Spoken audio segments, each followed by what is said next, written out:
বছর বয়সে এসে আমরা খেয়াল করছি যে এখানে এমনভাবেই ক্যাম্পাসটি রাজনীতিকৃত হয়েছে যে বর্তমানে এই ক্যাম্পাসটির সামান্য কেরানি তৈরির কারখানা হিসেবেও কিন্তু ফাংশন করতে পারছে না।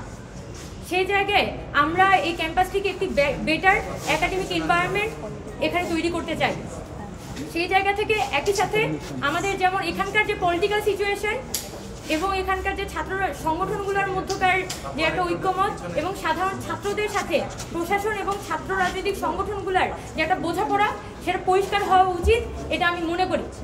সেটার জন্য আমরা বলেছি যে আমাদের সাধারণ ছাত্ররা আমরা রাজনীতি সচেতন থাকবো,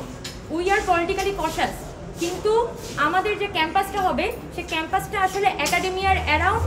তৈরি হবে এবং ক্যাম্পাসের যে সিস্টেম সেটা আসলে রাজনীতির উপর দাঁড়িয়ে তৈরি হবে না। এই ক্যাম্পাসের সিস্টেম তৈরি হবে তাদের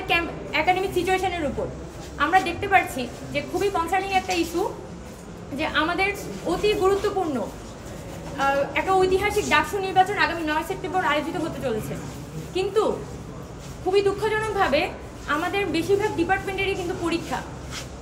এবং যে অনেক স্টুডেন্ট আছে যারা কিন্তু এই ডাকসু ইলেকশনে পার্টিসিপেট করার ব্যাপারে অংশগ্রহণ করার ব্যাপারে অত্যন্ত আগ্রহী ছিলেন,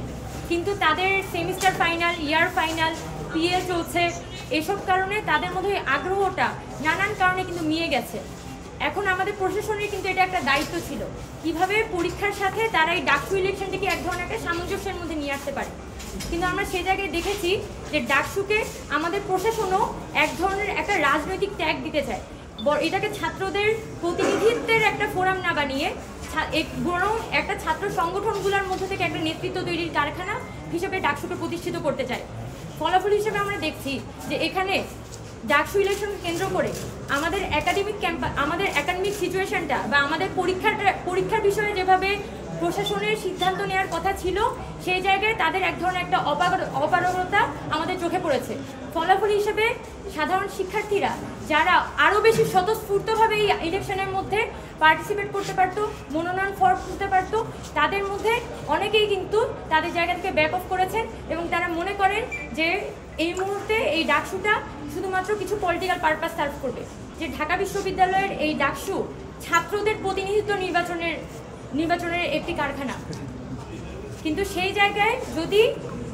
এই ডাকসুকে শুধুমাত্র একটি রাজনৈতিক কারখানায় পরিণত করা হয় তাহলে এটা আমাদের জন্য ব্যাকফায়ার করবে। তো এই সকল বিষয়কে মাথায় রেখে আমরা আমাদের যে প্যানেলটি সকল এজেন্ডা, সকল ইশতেহার সাজাচ্ছি, যেখানে একই সাথে ঢাকা বিশ্ববিদ্যালয়ের যে রাজনৈতিক পরিবেশ সেই পরিবেশকেও আমরা অ্যাড্রেস করব, পাশাপাশি আমাদের ঢাকা বিশ্ববিদ্যালয়ে যে নানানমুখী একাডেমিক সমস্যা আছে সেগুলোকে আমরা সমান পরিমাণ গুরুত্ব দিয়ে আমরা উপস্থাপন করব এবং সেই লক্ষ্য নিয়ে আমরা এই প্যানেলটি গুছাচ্ছি। এবং আগামী যেহেতু আমাদের প্যানেল, আমি প্রথমেই বলেছি আমাদের প্যানেলটি একটি স্বতন্ত্র শিক্ষার্থীদের প্যানেল এবং আপনারা জানেন প্রচুর শিক্ষার্থীরা কিন্তু এখানে ফর্ম উত্তোলন করেছে, প্রচুর শিক্ষার্থীরা কিন্তু তারা একটি পদের বিপরীতে প্রচুর মনোনয়ন দাখিল হয়েছে এবং আমাদের সাথেও অনেকের কথা হচ্ছে যে কীভাবে করে আমরা আরও বেশি ব্রড মার্জিনে আমাদের প্যানেলটাকে তৈরি করতে পারি। তো আজকে রাত পর্যন্ত আমরা কিছুটা সময় নিচ্ছি, আগামীকালকে ইনশাল্লাহ আমরা আমাদের প্যানেলের সম্পূর্ণ কার্যবিবরণী নিয়ে আমরা আমাদের প্যানেলের পরিচিতি নিয়ে অ্যানাউন্সমেন্ট নিয়ে আপনাদের সামনে হাজির হতে পারবো এবং অতি শীঘ্রই আমাদের প্যানেল আমরা সকলে মিলে নির্বাচনী মাঠে একসাথে মুভ করবো। বিশ্ববিদ্যালয়ের সম্ভাবনাগুলো নষ্ট হয়েছে, ঢাকা বিশ্ববিদ্যালয়ের সম্ভাবনাগুলোকে যদি আমাদের এক্সপ্লোর করতে হয় তাহলে আমাদের আসলে সামনে যেতে হবে এবং কিছু শিক্ষার্থীদের এই দায়িত্বটা নিতে হবে, ভোকাল হতে হবে এবং আমরা আমাদের প্যানেল থেকে এভাবেই আমরা আমাদের প্যানেলটি ডিজাইন করছি যে ঢাকা বিশ্ববিদ্যালয়ের নানানবিধ সমস্যাকে যাতে আমরা এই প্যানেলের মধ্য দিয়ে অ্যাড্রেস করতে পারি এবং সাধারণ শিক্ষার্থীদের জন্য যাতে একটি আলোকবর্তিকা আমরা হয়ে উঠতে পারি। এবং আমরা বলতে পারি আমরা ফুল কনফিডেন্ট আমাদের প্যানেলের জায়গা থেকে যে আমাদের প্যানেলটি ঢাকা বিশ্ববিদ্যালয়ের শিক্ষার্থীদের জন্য এই ডাকসু নির্বাচনের সবথেকে গ্রহণযোগ্য প্যানেল হতে যাচ্ছে।